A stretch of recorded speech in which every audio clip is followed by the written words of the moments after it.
لله رب العالمين والصلاة والسلام على رسوله خاتم النبيين وعلى آله الطيبين وأصحابه الطاهرين والمقبلين تعالى في كلامه القديم والفرقان المجيد. أعوذ بالله من الشيطان الرجيم. بسم الله الرحمن الرحيم.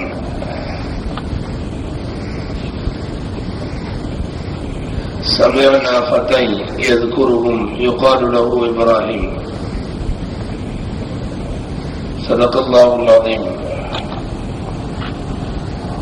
وقال النبي صلى الله عليه وسلم: شبابك قبل هرمك، أو كما قال عليه الصلاة والسلام. எல்லா புகழும் அல்லாஹு ஜல்ல ஷானுஹு தஆலா ஒருவனுக்கே உரித்தாகுதான். நபிகள் நாயகம் ஸல்லல்லாஹு அலைஹி வஸல்லம் அவர்களை தலைவராக ஏற்று வாழும் உம்மத்தினர் அனைவரின் மீதும் அல்லாஹுவின் அன்பும் அருளும் என்றென்றும் நிறைவாக உண்டாவதாக.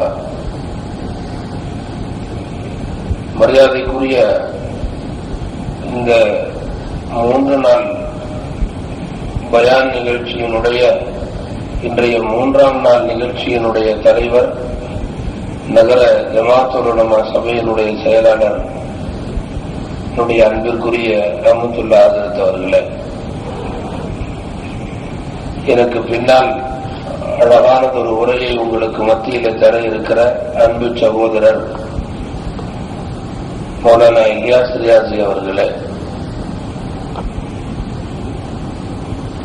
இந்த நிகழ்ச்சிகளை நடத்தி கொண்டிருக்கிற இளைஞர் நற்பணி மன்றத்தை சார்ந்தவர்களே, திரளாக வீற்றிருக்கிற பெரியோர்களே, தாய்மார்களே, வாலிபர்களே,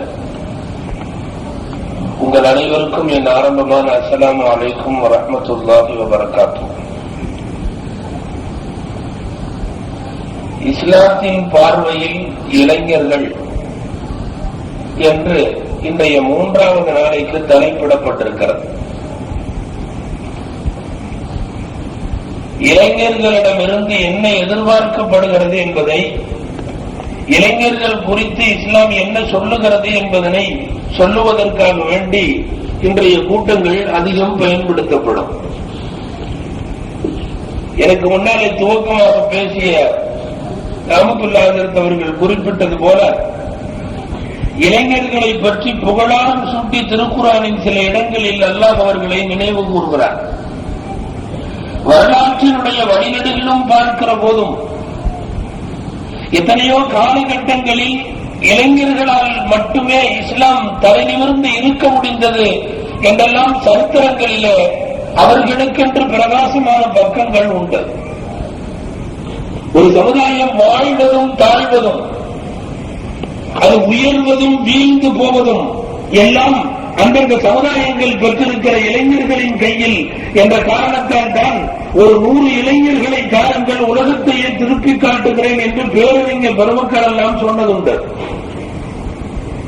ஆனால் இன்றைக்கு நம்முடைய சமுதாயத்தினுடைய இளைஞர்கள் போக்கு ஒரு நாடு முழுக்க ஒரு கண்ணோட்டத்தை தெரிவித்தால் அது எந்த ரீதியில் போய்கொண்டிருக்கிறது என்பதை நாம் யோசிக்கிற போது, சில இடங்களில் இளைஞர்களின் போக்கு மகிழ்வும், பல இடங்களில் வருத்தமும் தொனிப்பதை நம்மால் மறுக்க முடியாது. குர்ஆனிலே ஏகத்துவ பிரச்சாரத்திற்காக வேண்டி முதலாக போர்க்குடி தூக்கியவர்களுடைய பட்டியல் எடுக்கிற போது திருக்குர்ஆன் ஒரு வாலிபர் என்று அல்லாஹ் சொல்லுகிறான். ஹஜ்ரத் இப்ராஹிம் அலைஹிஸ்ஸலாம் அவர்கள் தான் அவர். ஆனால் ஹஜ்ரத் இப்ராஹிம் என்று நேரடியாக சொல்லுவதை விட இறைவன் அங்கே பயன்படுத்துகிற வார்த்தை என்ன தெரியுமா? அவர் ஒரு இளைஞர், அவருக்கு பெயர் இப்ராஹிம். இந்த இடத்துல திருக்குர்ஆனின் எந்த வார்த்தையும் வீணானதல்ல. அல்லாஹ் வாலிபன் என்று குறிப்பதற்கு காரணம், சீர்திருத்தமான சில சிந்தனைகளை உடைய இளைஞர்கள் முன்வந்தால் நல்ல காரியங்களை செய்ய முடியும் என்பதற்கு கோடிட்டு காட்டப்படுகிறது. அதில் குறிப்பிட்ட சம்பவத்திலையும் கூட ஒரு 7 வாலிபர்களை மையமாக வைத்து தொடங்குகிற திருக்குர்ஆனின் ஒரு சூரா முழுக்க அவர்கள் ஆற்றிய நற்பணிகளை எல்லாம் திருக்குர்ஆன் தன்னுடைய வரலாற்றிலே மறந்துவிடாத பக்கங்களாக பதிய வைத்திருக்கிறது. ரசூலுல்லாஹி ஸல்லல்லாஹு அலைஹி வஸல்லம் மதீனாவிற்கு அவர்கள் காலடி எடுத்து வைப்பதற்கு முன்பே அங்கு இஸ்லாம் போய்விட்டது. ரசூலுல்லாஹ்வுக்கு முன்னால் இஸ்லாத்தை எடுத்துச் சென்றவர்கள் யார் என்று நாம் வரலாற்றை திருப்பினால் அங்கே சில வாலிபர்களின் பட்டியல் இடம்பெறுகிறது. குறிப்பாக ஹஜ்ரத் முஸஅப் இப்னு உமைர் என்ற ஒரு இளைஞர், ஒரு 25 வயது மதிக்கத்தக்க இளைஞர், பெருமானார் வருவதற்கு முன்னாலேயே மதீனாவிற்கு போய்விட்டார். பெருமானார் வருகிற போது முஸ்லிம்களாக ஒரு படை நின்று பெருமானாரை வரவேற்கிற அளவுக்கு ஒரு பெருங்கொண்ட கூட்டத்தை இஸ்லாமாக்கி முடித்தார். வரலாற்றில் எழுதுகிறார்கள், முஸஅப் என்ற அந்த ஒரு வாலிபரால் தான் மதீனா நகரத்திற்கு இஸ்லாம் கிடைத்தது. ரசூலுல்லாஹ் வருவதற்கு முன்னாலேயே இஸ்லாமிய ஒளி இந்த நகரத்தில் வீசுவதற்கு காரணம் அந்த வாலிபர் என்ற பட்டியலை பார்க்கிற போது கடந்த காலங்களில் இளைஞர்கள் ஆக்கப்பூர்வமான சில பணிகளை மேற்கொண்டிருக்கிறார்கள் என்பதைத்தான் இந்த நிகழ்ச்சிகள் நமக்கு எடுத்துச் சொல்லுகிறது. 40வது நபராக ஹஜ்ரத் உமர் இஸ்லாத்திலே இணைந்தார்கள் என்று நாம் அறிந்திருக்கிறோம். 39 நபர்களை கொண்டு மட்டுமே இருந்த இஸ்லாம் உமர் என்ற ஒரு வீரத்தீரம் மிக்க வாலிபர் உள்ளே நுழைந்த போது அதன் ஆக்கப்பூர்வமான வீரமும் பெரியவர்களுடைய அனுபவத்தோடும் வேகத்தோடும் கூடிய விவேகமும் இஸ்லாத்திற்கு எந்த அளவுக்கு பயன்பட்டது என்பதை சொல்லித் தெரிய வேண்டிய அவசியமில்லை. உமரின் வருகைக்கு பின்னால் தான் இஸ்லாத்திற்கு ஹயாத்து வந்தது என்று சொன்னாலும் அது மிகையல்ல. இப்படியெல்லாம் பெருமானாருடைய காலத்தில் தொடங்கி அதற்கு பின்வருகின்ற எல்லா சமுதாயங்களிலும் அந்தந்த காலத்திலே வாழ்ந்திருந்த வாலிபர்கள், இளைஞர்கள் ஆற்றிய அரும்பணிகள் ஏராளம் ஏராளம். அதனால் தான் நபி ஸல்லல்லாஹு அலைஹி வஸல்லம் ஒரு விஷயத்தில், ஒரு ஹதீஸில் ஷபாபக கபுல ஆரம்பிக்க என்று சொல்லுவார்கள். உன் வயோதிகம் வருவதற்கு முன்னால் உன் வாலிபத்தை நீ ஒரு பெருக்கரிய வாக்கியமாக கருதி அதை பக்குவமாக செலவழித்துக் கொள் என்று நபி ஸல்லல்லாஹு அலைஹி வஸல்லம் 5 விஷயங்களை பட்டியலிடுகிற போது வாலிபத்தை சொன்னார்கள். சில நேரங்களில் கிறுக்குத்தனமான காரியத்தையும் செய்ய வைத்துவிடும் வாலிபம். சில நேரங்களில் ஆக்கப்பூர்வமாகவும் சிந்தித்து சில பெரியவர்கள் அவர்களால் ஆற்ற முடியாத அவர்களின் ஆற்றாமையை கூட சாதித்துவிடும் செயல் இளைஞர்களுக்கு உண்டு என்பது கடந்த கால வரலாறுகளினுடைய ரத்தன சுருக்கம். அந்த அடிப்படையில் இன்றைய சூழ்நிலைக்கு வருகிற போது இன்றைய இளைஞர் சமுதாயம் செய்ய வேண்டிய பணிகள் நிறைய. ஆனால் கண்டும் காணாமல் நம்முடைய இஸ்லாமிய சமுதாயத்து இளைஞர்களின் போக்கு ரொம்ப வருத்தத்திற்குரியது. எல்லா ஊர்களிலும், இஸ்லாம் வாழ்கிற எல்லா நாடுகளிலும், முஸ்லிம்கள் பெரும்பான்மையாக இருக்கிற பகுதிகளிலும் கூட இரவென்றும் பகலென்றும் இல்லாமல் தெருங்களை சூதாட்டம் விளையாடக்கூடியவர்களை நாம் பார்ப்பதில்லையா? ஒரு நாடு முழுக்க, ஒரு மாநிலம் முழுக்க ஒரு தடவை வரம் வாருங்கள், கண்டிப்பாக தமிழ்நாட்டினுடைய பெரும்பான்மையான மாவட்ட ரசிகர் மன்றங்களுக்கு தலைவர் பொறுப்புகளில் நம்முடைய சமுதாயத்து இளவல்கள் தான் இருப்பார்கள். அவர்களுடைய பெயர் தாங்கி ஒட்டப்படுகின்ற மிக பெரும் சுவர் விளம்பரங்களை பார்த்தால் கண்ணீர் வடிக்க வேண்டும். நாடு முழுவதும் ஒரு சில குறிப்பிட்ட நடிகர்களை தங்கள் வாழ்க்கை வழிகாட்டியாக ஏற்றுக்கொண்டு அந்த ரசிகர் மன்றங்களை பொருளமைப்பதை மட்டுமே தன் லட்சிய குறிக்கோளாக கொண்டு ரசிகர் மன்றங்களுக்கு தலைமை ஏற்கிற இளைஞர் சமுதாயம் ஒரு பக்கம், சூதாட்டத்தில் இருக்கிற இளைஞர் சமுதாயம் ஒரு பக்கம். இவைகளெல்லாம் எதுவும் தெரியாமல் மார்க்கத்தில் இருந்து கொண்ட பல மோசமான காரியங்களை செய்யக்கூடிய இளைஞர் வட்டாரம் ஒரு பக்கம். ஆனால் இதற்கு மத்தியிலே வேறு சில இடங்களில் சில ஆக்கப்பூர்வமான பணிகளை செய்யக்கூடிய இளைஞர்களும் இருக்கத்தான் செய்கிறார்கள். அன்பிற்குரியவர்களே, நான் இளைஞர் சமுதாயத்திற்கு இன்றைக்கு அழைப்பு விடுக்கின்றேன். ஒரு முக்கியமான கட்டத்தை நோக்கி இஸ்லாம் இன்றைக்கு இந்தியாவிலே நகர்கிற சூழ்நிலைக்கு வந்திருக்கிறார். ஒரு அடுத்த கட்டத்திற்கு அடியெடுத்து வைக்கிறோம். சுபிட்சமான வாழ்ந்த காலங்கள் என்ற ஒரு நிலை போய் இனி சோதனை காலங்கள் என்ற ஒரு நிலையை நாம் எதிர்கொள்ள வேண்டிய சூழ்நிலைக்கு இன்றைக்கு தள்ளப்பட்டு விட்டோம் என்பது சொல்லி தெரியாத அளவுக்கு உங்களுக்கு எல்லாம் பத்திரிகைகள் வாயிலாக, ஊடகங்கள் வாயிலாக நீங்கள் புரிந்து வைத்திருக்கிறீர்கள். இஸ்லாத்தின் மீது செய்யப்படுகிற நூற்றுக்கணக்கான குற்றச்சாட்டுகள், முஸ்லிம்களை குறிவைத்து தாக்கப்படுகிற பிரச்சாரங்கள், இஸ்லாத்தினுடைய உயர்ந்த கருத்துக்களை கூட தவறான எண்ணம் கொண்ட வக்கர கருத்துக்களாக மாற்றி செய்யக்கூடிய நீதியாட்களின் சதிகள், இவைகளுக்கு மத்தியிலே இந்தியாவில் வாழுகிற முஸ்லிம்கள் அடுத்த கட்டத்தை கடக்க வேண்டும். இந்த நேரத்தில் இளைஞர்களுடைய பங்களிப்பு மிக மிக முக்கியமானது. நமக்கென்ன என்ற ரீதியிலே இனியும் இளைஞர்கள் ஒதுங்க முடியாது. நேற்றைய செய்திகள் தான் இன்றைய வரலாறுகள், இன்றைய செய்திகள் தான் நாளைய வரலாறுகள். இன்றைக்கு இருக்கிற இளைஞர் பட்டாளம் தான் நாளை இந்த சமுதாயத்திற்கு தலைவர்கள். நாளைய தலைவர்கள் நீங்கள் ஒரு மார்க்கத்தை, இந்தியாவிலே வாழுகின்ற ஒரு இஸ்லாமிய வம்சவழியை உங்களுடைய கையில ஒப்படைக்கப்பட இருக்கின்ற ஒரு முக்கிய கட்டத்திற்கு வந்திருக்கிற போது இளைஞர்கள் தங்களை எப்படி பயன்படுத்திக் கொள்ள வேண்டும், அவர்களின் நடைமுறை எப்படி இருக்க வேண்டும் என்பதை அருகூர்ந்து அவர்கள் சிந்திக்க வேண்டும் என்று நான் கேட்டுக் கொள்கிறேன். ஒவ்வொரு அணுவிலையும் இன்றைக்கு இஸ்லாத்தின் மீது குற்றச்சாட்டுகள். சாதாரண சின்ன சின்ன பிரச்சனைகளிலே தொடங்கி இன்றைக்கு பெரும் பிரச்சனையாய் குர்ஆனுடைய சில வசனங்களை கூட எடுக்க வேண்டும் என்ற அளவுக்கு பேசப்படுகின்ற வரை உள்ள பல்வேறு பிரச்சனைகளிலும் அவரவர்கள் இயக்கங்களுக்கு வலு சேர்ப்பது மட்டும் அங்கே ஒளிந்திருக்கவில்லை. இஸ்லாத்தை எப்படியேனும் இந்த பூமியில இருந்து அப்புறப்படுத்த வேண்டும் என்ற ஒரு பணி மூர்க்கத்தனமாக நடைபெறுகிறது.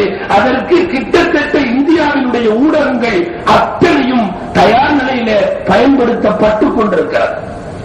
ஒரு குஜராத்தின் நிலைமை, நான் ஏதோ வன்முறையை பேச வரவில்லை, இஸ்லாமிய உணர்வுகளை முஸ்லிம்கள் தங்களின் நிலையை தெரிவிக்க வேண்டும் என்பதற்காக சொன்னதை, அந்த நிலை அந்த மாநிலத்தில் இருக்கிற நிலை பிற மாநிலங்களுக்கு வரும் என்பது வெறுமனே ஐயப்பாடுகளாக இருந்த காலம் கடந்து இன்றைக்கு அந்த தலைவர்களின் அறிக்கைகளாகவே வெளிவந்து கொண்டிருக்கிற சூழ்நிலையில் தான் நாம் இன்றைக்கு இளைஞர்களின் கடமை என்ன என்று சிந்திப்பதற்கு இங்கே கூட்டம் நடத்திக் கொண்டிருக்கிறோம். எத்தனை எத்தனை குற்றச்சாட்டுகள் இந்த சமுதாயத்தின் மீது உண்டு தெரியுமா?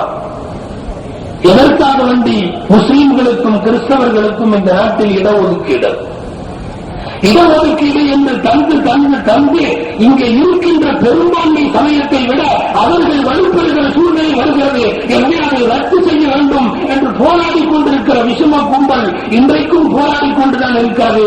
இங்கே நாம் எல்லா விஷயத்திலும் ஒன்றை தெரிந்து கொள்ள வேண்டும். 98% இந்து மதத்தினுடைய சகோதர சமயத்தினர்கள் நம்முடைய அண்ணன் தம்பிகள். 98 பேர் 100 அவர்கள் நமக்கு எந்த துரோகமும் செய்யவில்லை, குற்றமும் அழைக்கவில்லை. அவர்கள் இன்றைக்கும் நமக்கு அண்ணன் தம்பிகள் தான். ஆனால் ஒரு 2% நாட்டை துண்டாடுகிற சதவீதம், மதத்தால் நன்மை கூறுபடுகின்ற அந்த 2%-னுடைய அக்கிரமத்திற்கு முன்னால் அவர்கள் நம்மீது எப்படி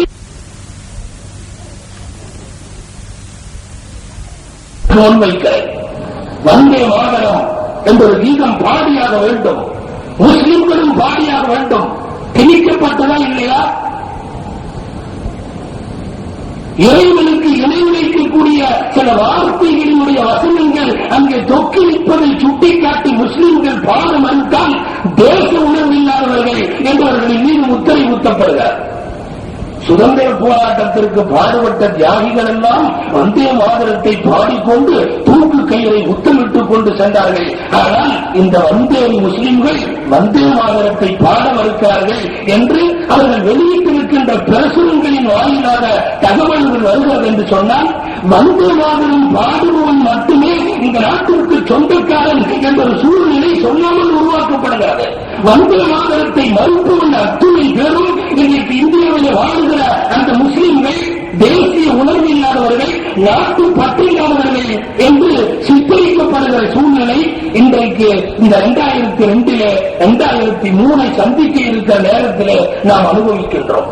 எத்தனையோ இப்படிப்பட்ட குற்றச்சாட்டுகள். மசூதிகளுக்கும் சர்ச்சுகளுக்கும் வெளிநாட்டுகளிலிருந்து பணங்கள் வருகிறது.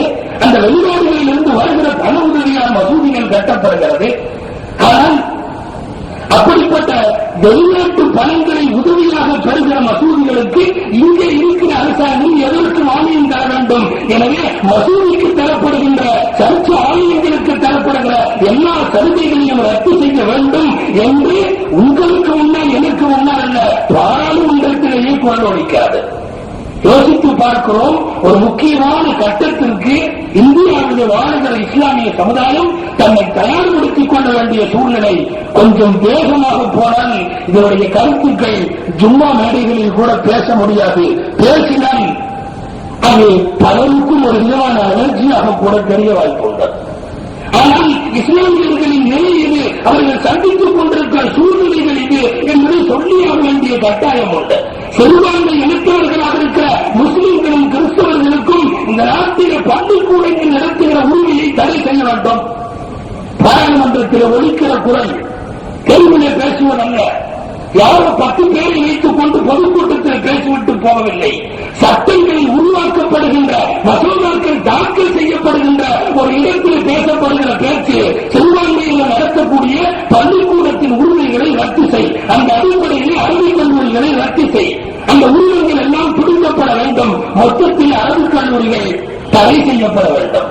இந்த பிரச்சாரங்களும் கூட மக்கள் மன்றம் தொடங்கி பாராளுமன்றத்தினுடைய எல்லா விதமான அந்த எண்ணம் கொண்ட உறுப்பினர்களாக ஒழிக்கப்படுவதை இன்றைக்கு இந்த நாட்டில் உள்ள யாராலும் மறுக்க முடியாது. இப்படி ஒவ்வொரு நாளும் குற்றச்சாட்டு தொடர்ந்து வீசப்படுகிறது. இந்த சமுதாயத்தின் பதில் என்ன தெரியுமா? நிரந்தர மௌனம், அழகான மௌனம்.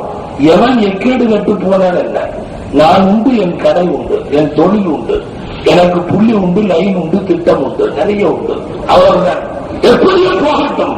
எங்கள் நீதியை நகர்த்தப்படுகிற காய்கள் அடுத்த தலைமுறைக்கு ஒத்துவாது. இன்றைக்கு இளைஞர்களாக இருக்கிற உங்கள் ஒவ்வொருவருமே நாளை நீங்கள் தலைவர்கள். நீங்களே இந்த சமுதாயத்திற்கு பதில் சொல்ல வேண்டும். மாடு அறுப்பதை தடை செய்ய வேண்டும். பாராளுமன்றத்தில் சமீபத்தில் ஒலித்த குரல் 2,17,00,000 மாடுகள் ஒவ்வொரு ஆண்டும் இந்தியாவிலே பசுக்கள் அறுக்கப்படுகிறது. பசுக்கள் அது தெய்வம். அந்த பசுவினுடைய உடலுக்குள்ள 33 முக்கோடி தேவர்கள் எல்லாம் குடியிருக்கிறார்கள். அதை அறுப்பதை தடை செய்ய வேண்டும். மாமிசத்திற்காக வேண்டி மாடுகள் விற்பதை தடை செய்ய வேண்டும். பசுக்களுக்கென்று தனியாக காப்பகம் அமைக்க வேண்டும். அந்த காப்பகங்களை அரசு ஏற்று நடத்த வேண்டும். இறைச்சிக்காக மாடு விற்பவனை கைது செய்து தண்டிக்க வேண்டும். ஆனால் ஒட்டுமொத்தமாக கணக்கெடுத்தால் மாட்டிறைச்சி நம்மை விட அதிகம் உண்ணுபவர்கள் சகோதர சமயத்தவர்கள் தான். அவர்களுக்கு தெரியவில்லை. இருந்தாலும் கூட இவர்களின் குர்பான் என்கிற அந்த இபாதத்தை கைவிட்டு சீண்டி பார்த்து அதை ரசித்து பார்க்க வேண்டும் என்கிற ஒரு ரசனையின் உச்சகட்டம் தான். அது வேறொன்றும் இல்லை. கோமாதாவுக்கு வக்காலத்து வாங்கி பக்ரீத்தினுடைய மாடு அறுப்பை நிரந்தரமாக நிறுத்துவோம் என்று உறக்க பேசுகின்ற சாதாரணமானவர்கள் அல்ல, மத்திய அமைச்சர்கள் என்று கேட்கிறார்கள். விரைவில் அந்த பசுவதை தடை சட்டம் அமலுக்கு வந்து தீரும் என்று உறக்க பேசுகின்ற உள்துறை அமைச்சகத்தினுடைய வார்த்தைகள் கூட காதில விழுகிற போது நம்முடைய நிலையை நாம் எண்ணி பார்க்க வேண்டும். அப்படி ஒரு சூழ்நிலை வருகிற போது ஏதாவது நம் இடத்தில் எந்த விதத்திலாவது கல்வியால், பொருளாதாரத்தால், இன்னபிறவற்றால் ஏதேனும் ஒரு மேம்பட்ட நிலையில் இந்த சமுதாயம் இன்றைக்கு நிற்கிறதா என்பதை எல்லாம் ஒரு தூர நோக்கான சிந்தனைகளோடு நாம் எண்ணி பார்க்க வேண்டும். 33 முக்கோடி தேவர்கள் வாழ்ற மாடு அவ்வளவு புனிதமானது. அது செத்து போனா மட்டும் இவன் தூக்க மாட்டான். 4 சக்கரிய 4 பறையர்களை அழைப்பார்கள். அல்லாஹ் பாதுகாக்க வேண்டும். அவ்வளவு புனிதம் வாய்ந்த ஒரு மிருகம் செத்து போகிறதோ மட்டும் அடுத்தவர்களுக்கு தாங்களாகவே இழிவுபடுத்துகிற அந்த பசுவை அடுத்தவர்கள் அறுக்கிறார்கள் என்பதற்காக வேண்டி அவர்களுடைய மதத்தினுடைய கருத்துக்களிலே கொண்டு போய் கை வைத்து அந்த மனங்களை புண்படுத்துவதை தவிர இங்க வேறு எந்த நோக்கங்களும் இருக்கவில்லை. பெரிய பெரிய பிரச்சனைகளை மாத்திரமே இவர்கள் கை வைத்துக் கொண்டு பேசுகிறார்கள் என்று நாம் ஒதுங்கி இருந்துவிட முடியாது. சில சிந்தனை பிரச்சனைகள் உட்கொண்டு அலகாபாத்துக்கு முன்னாலே பிறையாகை என்று பெயர் இருந்தது. அலகாபாத் என்ற பெயர் வைத்தது முஸ்லிம் மன்னர்கள். பிறையாகை என்று பெயர் மாற்றம் கோரு என்று சொல்லி தாக்கல் செய்யப்பட்டிருக்கிறது ஒரு கோரிக்கை. ஒரு உறுப்பினர் எழுந்து பாராளுமன்றத்தில் பேசுகிறார். அகமதாபாத்திற்கு பெயர் வைத்தது முகலாய மன்னர்கள். அகமது என்கிற வார்த்தை இந்த மாநிலத்தில் இருக்கக்கூடாது, தூக்கிவிட்டு கர்ணவதி என்று பெயரிட வேண்டும். அதுதான் புராதன பெயர். அந்த பெயரை மாற்றாவிட்டால் அந்த நகரை சுற்றி முற்றுகை போராட்டம் நடத்துவோம் அறிவிப்பு. இந்த சமுதாயத்தினுடைய தொப்பி நாடு போட்ட ஆட்கள் மீது மட்டும் உறுத்தவில்லை. அவர்களுடைய பெயர் தான் இருக்கிற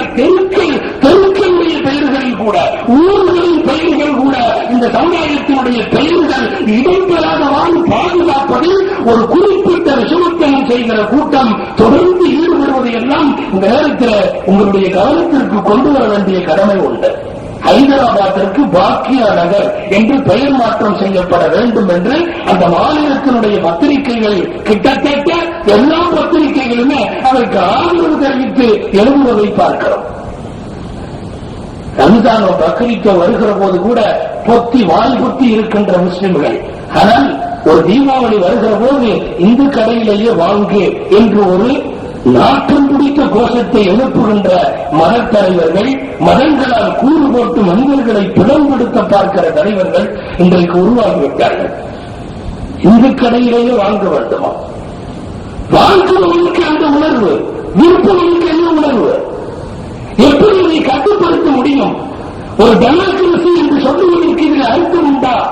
ஜனநாயகம் செத்து போய்விட்ட நாட்டில் தான் இப்படிப்பட்ட குரல்கள் எல்லாம் ஒழிக்க முடியும். ஆனால் இங்கே குறிப்பாக முஸ்லிம் சமூகத்திற்கு எதிராக மட்டும் இது போன்ற வார்த்தைகள் வந்து கொண்டே இருக்கிறது.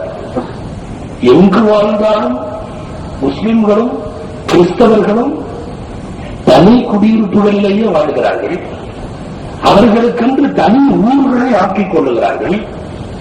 கீழக்கரை, பல்லவட்டி, காயல்பட்டினம் இது போன்ற நகரங்களில் தனி குடியிருப்பாக அதை ஆக்கிக் கொண்டு வருகிறார்கள்.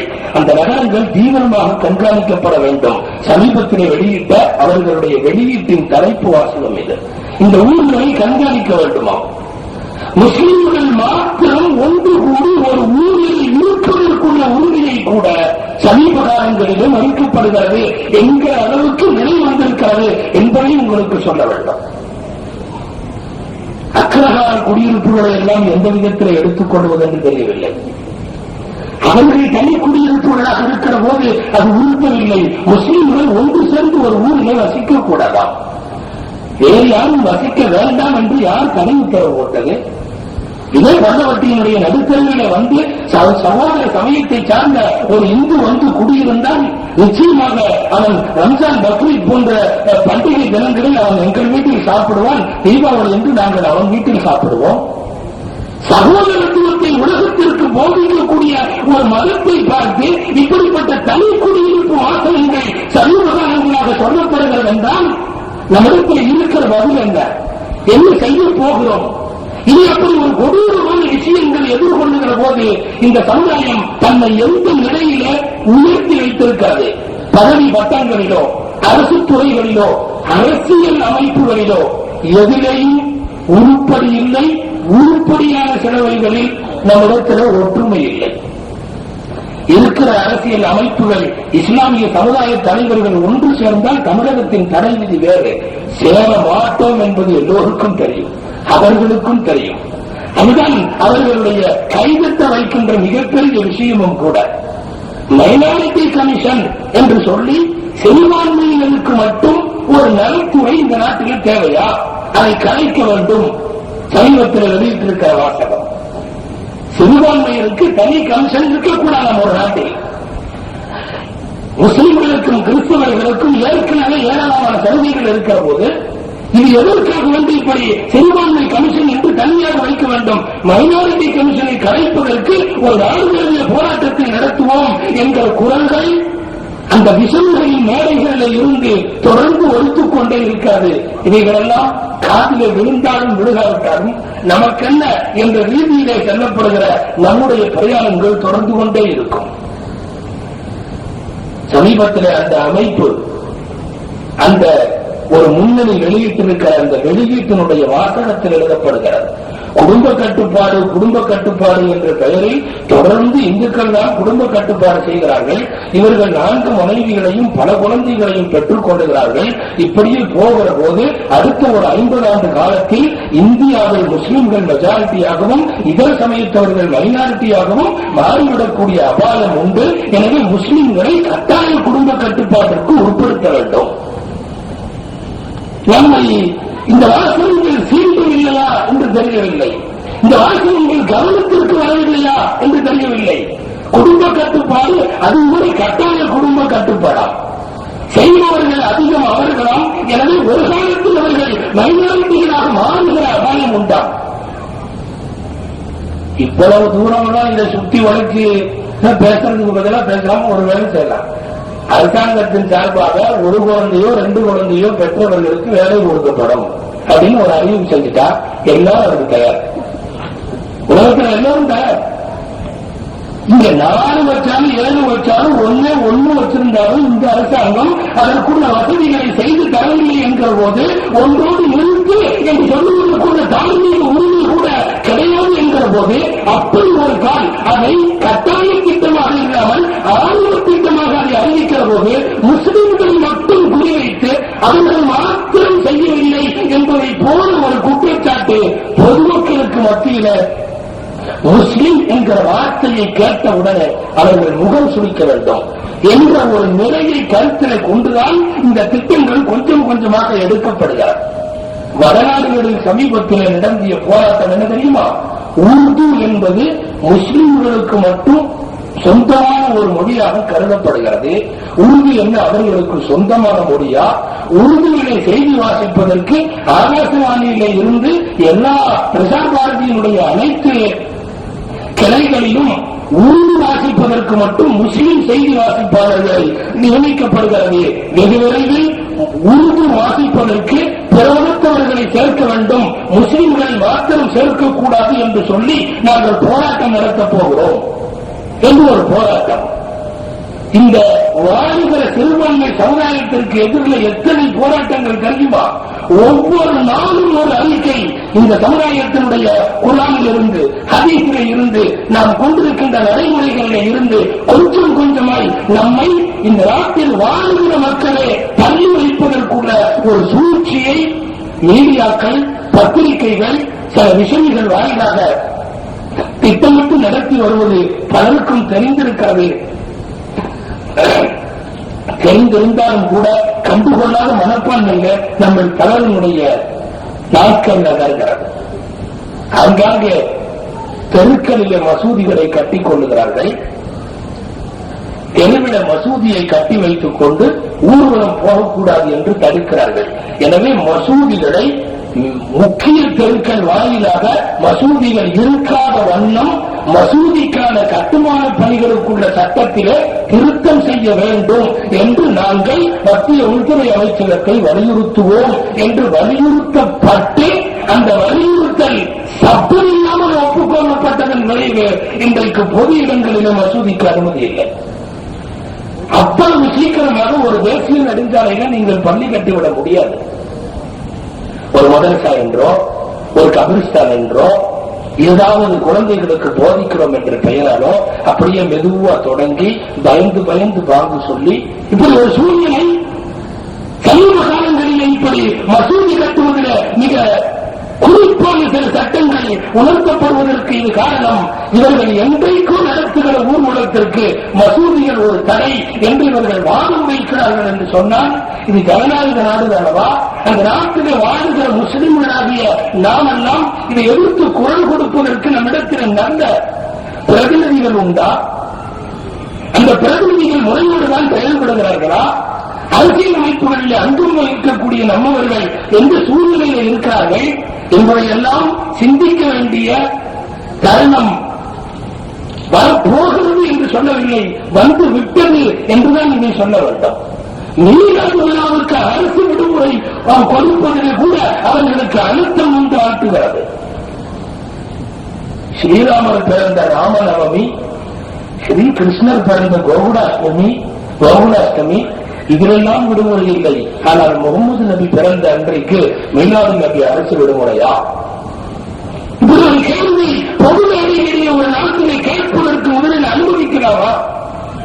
அவர்கள் கேள்வியை கேட்பவர்களுக்கு எதிரில் ஏதாவது மருத்துவ பதில்கள் உண்டா? சட்ட ரீதியாகவோ வேறு பதில் ரீதியாகவோ சந்திப்பதற்கு நாம் தயாரா? கல்வியிலையும் பின்தங்கிய நிலை, பொருளாதாரத்திலேயும் பின்தங்கிய நிலை. குஜராத்திலும் கொலை நடந்தது. இத்தனை பேர் காதி, அத்தனை பேர் காதி என்பதுதான் உங்களுக்கு தெரியும். ஜமியத்த உலமா இருந்து போய் நேரடி ஆய்வு நடத்தி ஜனாதிபதிக்கு அறிக்கை சமர்ப்பித்திருக்கிறது. சில கிராமங்களே இல்லை, சில ஆட்கள் அல்ல, சில கிராமமே இல்லை, கணக்கிடைகள் வருவதில்லை. அந்த சூழ்நிலை எல்லா இடங்களுக்கும் தகுப்படும் என்று உறக்க தெரிவிக்கிறவர்கள் இந்த நாட்டில் மிகுந்து கவலைக்குரிய விஷயம். இஸ்லாத்தின் பார்வையில் இளைஞர்கள் என்று இளைஞர்களை அழைப்பு கொடுக்க சொல்லி இருக்கிறார்கள். அவர்களுக்கு என்ன அழைப்பு கொடுப்பது புரியவில்லை. இந்த விஷயங்கள் எதுவுமே தம்மை சாராதவர்களாக இன்றைக்கு ரசிகர் மன்றங்களுக்கு தலைமை தாண்டி கொண்டவர்கள் போய்க் கொண்டிருக்கிறார்கள். யாராவது ஒரு ரசிகன் அவருடைய பிறந்த நாள் விழா வந்து விடுவதற்கு முன்னால் ஒரு 3 மாதமாக இரவு பகலாக இவன் உழைக்கிற உழைப்பு இந்த சமுதாயத்தை அது 100% உழைத்தால் கூட இந்த சமுதாயம் முன்னேறிவிடும். இந்த இளைஞர்களின் நிலையை எங்குமே சொல்லுவது உண்மையாக மார்க்கத்திற்கு பாடுபட்ட இளைஞர்களின் வழித்தோன்றல்களால் வளர்ந்த சமுதாயம் என்பது இன்றைக்கு நல்ல இளைஞர்கள் இல்லையே என்ற ஏக்கத்திற்கு உணர்த்தப்படுகிறார். இந்த திட்டங்களுக்கு பிரச்சாரங்களுக்கு நல்ல பதில் சொல்லியாக வேண்டும். இந்த நாட்டில் நாம் முஸ்லிம்கள் என்கிற பெயரோடு நாம் மட்டுமல்ல அடுத்தடுத்து நம் தலைமுறைகள் வாழ வேண்டும். எதிரெல்லாம் கூட ஒரு தேசிய வெறியை செலுத்துகிறார்கள் தெரியுமா? கிரிக்கெட் மேட்ச் நடக்கிற போது பாகிஸ்தான் கொஞ்சம் நல்லா விளையாண்டு கை தட்டிட்டா தீவிரவாதிகள் முத்திரை. இந்தியாவும் பாகிஸ்தானும் ஆடுகிற போது வேண்டுமானால் இந்தியா வெற்றி பெற வேண்டும் என்று பிரார்த்தனையே செய்யலாம். ஆனால் ஒரு பாகிஸ்தானும் ஒரு நியூசிலாந்தும் ஆடுகிற போது ஒரு பாகிஸ்தான் ஜெயிக்கிற போது கைதட்டு போது எப்படி தீவிரவாதியாக முடியும்? அப்படியானால் இதே மாநிலத்தில் வாழுகின்ற பல்வேறு சமயங்களை சார்ந்த சகோதரர்கள் ஆஸ்திரேலியாவோ அல்லது வேறு ஏதாவது நாடோ விளையாடுகிற போது அந்த வீரனை பார்த்து அந்த விளையாட்டு வீரனை பார்த்து இங்குள்ள வேறு மதத்தை சார்ந்தவன் ரசித்தால் இவன் இந்த நாட்டிற்கு துரோகம் செய்தவனாக ஆகுவா? இது எந்த ரீதியிலே என்று தெரியவில்லை. அது ஒன்றும் இல்லை. இவர்கள் எல்லாம் பாகிஸ்தானுக்கு ஆதரவானவர்கள் என்ற ஒரு கசப்பான மருந்து இந்த நாட்டிலே திணிக்கப்படுகிறது. இப்பொழுது இந்தியாவுக்கும் பாகிஸ்தானுக்கும் யுத்தம் நடைபெற்ற போது முதல் தலைப்படி அப்துல் ஹமீத் என்று வரலாறு சொல்லுகிறார். முதல் படி நாம் தான், முஸ்லிம்கள் தான். முஸ்லிம்களை வைத்துத்தான் அந்த வீரர்களை டாங்கிகளை எடுத்துக்கொண்டு அங்கே சென்று போரிட்டவர்கள் முஸ்லிம்கள். இன்னொரு விளக்கு சொல்லலாம், நாளை இந்தியாவிற்கு எதிராக பாகிஸ்தான் படையெடுக்கிற போது அந்த பாகிஸ்தானுக்கு எதிர்ப்பு இருப்பவர்கள் நிச்சயம் முஸ்லிம்கள் முதலணியில் இருப்பார்கள். இந்தியா எங்கள் தாய்நாடு, இஸ்லாம் எங்கள் வழிபாடு என்பது நம் தாரக மந்திரம். ஆனால் இவர்கள் பாகிஸ்தானிகள் என்பதை போல திட்டமிட்டு நடத்தப்படுகிற பிரச்சாரத்தின் உச்சகட்டம் எந்த அளவுக்கு ஆகிவிட்டது என்றால், வேறு ஒரு நாட்டோடு பாகிஸ்தான் விளையாடுகிற போது பாகிஸ்தானின் ஒரு செக்ஷனுக்காக கைதட்டினால் திரும்பி பார்த்து தீவிரவாதி என்று சொல்லுகிறார். ஒரு கூட்டத்தில் இருந்ததை ரசிக்க முடியாது. அந்த காலத்திலிருந்து நன்றாக விளையாடுகிறானா இல்லையா, அவன் எப்படி பந்தடிக்கிறான் என்கிற ரீதியில் எல்லாம் விளையாட்டை பார்க்கவில்லை. விளையாடுவது பாகிஸ்தானா என்ற ரீதியில் மட்டுமே கணிக்கப்படுகிறார். கபில் தேவ் தலைமையில் இருந்தபோது கிரிக்கெட் ஆட்டம், உச்சகட்டமான ஆட்டத்தில் ஷார்ஜா கிரிக்கெட் போட்டிக்காக வேண்டி நடைபெற்ற அந்த கடைசி நட்ட போராட்டம் 4 ரன் தான் இருக்கு. 4 ரன் அடித்தா பாகிஸ்தான் வெற்றி, 4 ரன் அடிக்கலன்னா இந்தியா வெற்றி. ஏற்கனவே 6 முடித்து விட்டார்கள் இந்தியா. இந்த நிலையில இந்தியாவினுடைய சேதன் சர்மா பவுல் வீசுகிறார், பந்து வீசுகிறார். பாகிஸ்தானுடைய மியான்கட் வேட்டை பிடித்து நிற்கிறார். அடித்த அடி ஒரே சிக்ஸர். 4 ரன்னுக்கு 6 ரன் கிடைத்து விட்டது. மியான்கட் அடித்த அடிக்கு கைதட்டினார்கள் நிறைய முஸ்லிம்கள். உலகம் முழுவதும் அன்றைக்கு அந்த மியான்கட் அடித்த ஒரு அடி சிக்ஸர் கடைசி நேரத்தில் ஏற்படுத்திய அந்த ஆட்டத்தினுடைய உச்ச கட்டத்திற்கு பாராட்டாத நாடுகளே இல்லை எக்ஸப்ட் இந்தியா. இந்த நாட்டின் அனைத்து பத்திரிகைகளும் என்ன எழுதியது தெரியுமா? மாமிசத்தை சாப்பிட்டே வெறியுள்ள உடம்பை வளர்த்திருக்கிற பாகிஸ்தானுக்கு இந்தியாவுடன் விளையாடுகிற போது அந்த வெறி உணர்வு கொஞ்சம் கூடி விடுகிறது. ஆனால் சைவ உணவை சாப்பிட்டே சார்ந்த சொரூபிகளாக இருக்கிற நம் இந்திய வீரர்கள் ஏனோ அந்த வெறிக்கு முன்னால் ஈடு ஒதுக்க முடியவில்லை. நாம் யோசித்து பார்க்கிறோம். ஆதரவாக பேசவில்லை. பாகிஸ்தானிலே நடைபெறுகிற அக்கிரமங்களை மணிக்கணக்கில் நம்மால் பேச முடியும். அது அக்கிரமம் செய்கிறார்கள் என்பதை எல்லாம் நாம் ஒத்துக்கொள்கிறோம். ஆனால் ஒரு அந்த நாட்டினுடைய கிரிக்கெட்டிற்கு கைப்பற்றினால் கூட இங்கே இருக்கிறவன் தீவிரவாதி என்று கணித்தார்கள் என்றால், ஏன் உலகத்தின் மற்ற நாடுகளை பார்த்து கைதட்டுகிற போது அந்த தீவிரவாதி மட்டும் கிடைப்பதில்லை? காலை விடுந்ததில் இருந்து இரவு படுக்கிற வரை ISI என்ற வார்த்தையை தொடர்ந்து பத்திரிகைகள் மீடியாக்கள் சொல்லிக் கொண்டே இருக்காது. இதன் சூட்சுமத்தில நூற்றுக்கணக்கான இஸ்லாமிய தலைகள் உருவப்படுவதை நாம் யோசித்து பார்க்க வேண்டும். இந்த பிரச்சாரங்களை எல்லாம் கடந்து இன்றைக்கு கடைசி கட்ட பிரச்சாரம் ஜிஹாது உடைய வசனங்களை தாங்கி இருக்கிற திருக்குர்ஆனின் வசனங்களை அப்புறப்படுத்த வேண்டும் என்று சொல்லுகிறது என்று சொன்ன செய்கிறார்கள் என்றால் இந்த நாட்டிலே நம்முடைய அடுத்த கட்ட நிலை என்ன கேள்விக்குறியோடு நாம் 2003 சந்திக்க வேண்டும். காரணம், இன்னும் 2 வருஷத்தில் இன்னமும் நிறைய சந்திக்க வேண்டியது வரும்போல் பல தலைவர்களின் ஆர்வங்கள் சொல்லப்படுகிறது. நிறைய தலைவர்கள் அப்படிப்பட்ட தகவல்களை தெரியப்படுத்துகிறார்கள். இன்றைக்கு இப்படிப்பட்ட விஷமத்தனமான கருத்துக்களை பரப்புகிற தலைவர்களில் ஒருவராக இருக்கிற அந்த தொக்காடியா சமீபத்தினுடைய ஒரு பேட்டியில் குஜராத்தில் இன சுத்திகரிப்பு நல்ல விதமாக நடந்து முடிந்தது என்று சொல்லுகிறார். வார்த்தை கவனிக்கணும், நீங்க இன சுத்திகரிப்பா நல்லா காப்பாற்ற வேண்டும்.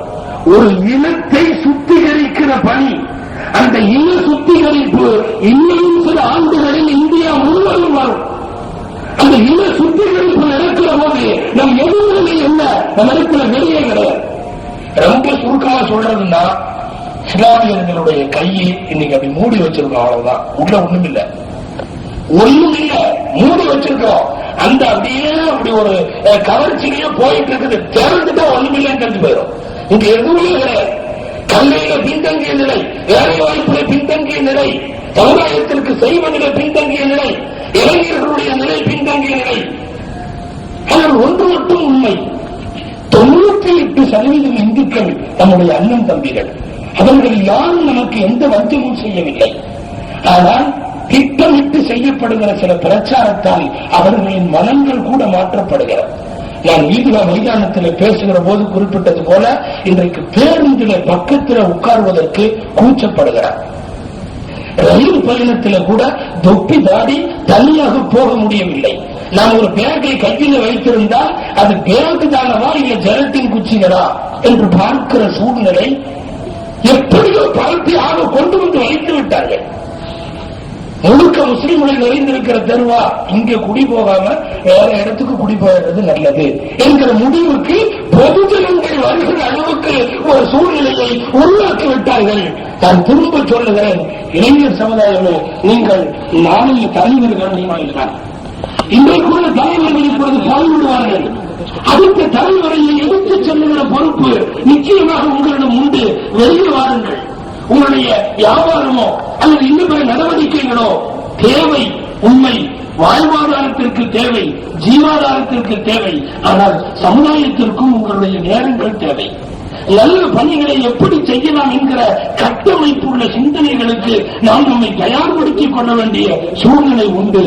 இனியும் இதற்கு மேலும் இப்படிப்பட்ட நிலைகள் தொடர்மையானால் இன்னொரு குஜராத்தை சந்திக்க வேண்டிய சூழ்நிலை வந்துவிடும். இன்னமும் கூட காட்டில் இருக்கிற வீரப்பனை கூட தீவிரவாதி வீரப்பன் என்று எழுதாத பத்திரிகைகள், ஒரு நாட்டின் பிரதமரை கொன்று குவித்த ஒருவனை கூட, நல்லவரோ கெட்டவரோ அந்த சர்ச்சைக்கு நாம் போகவில்லை, ஆனால் மரியாதையோடு NDTV தலைவர் பிரபாகரன் என்று எழுதக்கூடிய பத்திரிகைகள் அவன் அதுபோன்ற ஒரு தேசிய குற்றங்கள் புரிந்தவர்களை கூட தீவிரவாதிகள் என்று சொல்ல துணியாத மீடியா முஸ்லிம் தீவிரவாதி என்பதை தினந்தோறும் உச்சரித்துக் கொண்டிருக்கிறது என்றால், தொடர்ந்து தீவிரவாத முத்திரை குத்தப்படுவதன் மூலம் ஒரு சமூகத்திற்கு எதிராக, ஒரு சிறுபான்மைக்கு எதிராக ஒட்டுமொத்த கருத்துருவாக்கத்திற்கு அவர்கள் கட்டமைப்பு பணிகளை திட்டமிட்டு நடத்துகிறார்கள். இதை எதிர்கொள்ள வேண்டிய பொறுப்பு நமக்கு உண்டு. நாளைய சமுதாயத்திற்கு நாம் பதில் சொல்லியாக வேண்டும். அடுத்த தலைமுறை இந்த நாட்டில் மானத்தோடு, மரியாதையோடு, இந்தியன் என்ற உணர்வோடு, அதே சமயத்தில் இஸ்லாத்தின் எந்த ஒரு சட்டத்தையும் விட்டுக் கொடுக்காத தன்மையோடு வாழ வேண்டும். அதற்கு இன்றைக்கு இருக்கிற தலைமுறை நல்ல முறையிலே பல கட்டமைப்பு பணிகளை செய்ய வேண்டும். நான் வாழெடுத்துக் கொண்டு வாருங்கள் என்று கூப்பிடவில்லை, யாரோடும் போய் வம்பு செய்யலாம் என்ற அழைப்பு விடுக்கவில்லை. என்றைக்குமே தீவிரவாதத்தில், வன்முறையில் இஸ்லாத்திற்கு துளி கூட நம்பிக்கை இல்லை. தீவிரவாதத்தால், வன்முறையால் மேலும் இந்த சமுதாயத்தை நாசமாக்க முடிய செழிப்பாக்க முடியாது என்பதில் இஸ்லாம் அழுத்தமான கருத்தை கொண்டிருக்கிறது. அதற்கு மாற்றாக நல்லிணக்கத்தை மேலும் தீவிரப்படுத்தலாம். எந்த சகோதரர்களுக்கும் நமக்கும் இடையிலே பிரித்து அதன் மூலம் கலவரம் ஏற்படுத்த நினைக்கிறார்களோ நாம் அந்த பிரிவினை ஏற்படுத்த விடாமல் உறவை இணக்கப்படுத்துவோம், இணக்கத்தை அதிகமாக்குவோம். சகோதர கிறிஸ்தவ சமயத்தவர்கள், இந்து சமயத்தவர்கள் எல்லோரிடத்திலையும் அந்த பழைய பாரதத்தினுடைய அதே வழியில் அண்ணன் தம்பிகளாய் நம் உறவு பணியில் அண்ணன் தம்பிகளாய் நம் உறவு பலப்பட வேண்டும். இடையிலே பிரிக்க வந்தவன் ஊருக்கு முன்னால் அவன் தலை குனிய வேண்டும். அந்த சூழ்நிலையை உருவாக்குவதற்காக நல்ல இணக்கத்தை நாம் கையாள வேண்டும். எல்லாம் வல்ல இறைவன் இந்த நாட்டில் நிம்மதியோடும் தலைநிமிர்ந்த வாழ்வோடும் சரீரத்தில் இருந்து குன்றாத நெறியோடும் வாழுகிற வாய்ப்பை அல்லாஹ் வருங்கால சமுதாயத்திற்கும் இன்றைய வாழ்கிற சமுதாயத்திற்கும் வழங்கி அருள் புரிவாராக என்று வேண்டி பிரார்த்தித்தவராக வாய்ப்புக்கு நன்றி தெரிவித்து வார்த்தையை முடிக்கிறேன். வாஹிரு தஅவானா அல்ஹம்துலில்லாஹி ரப்பில் ஆலமீன். அஸ்ஸலாமு அலைக்கும்.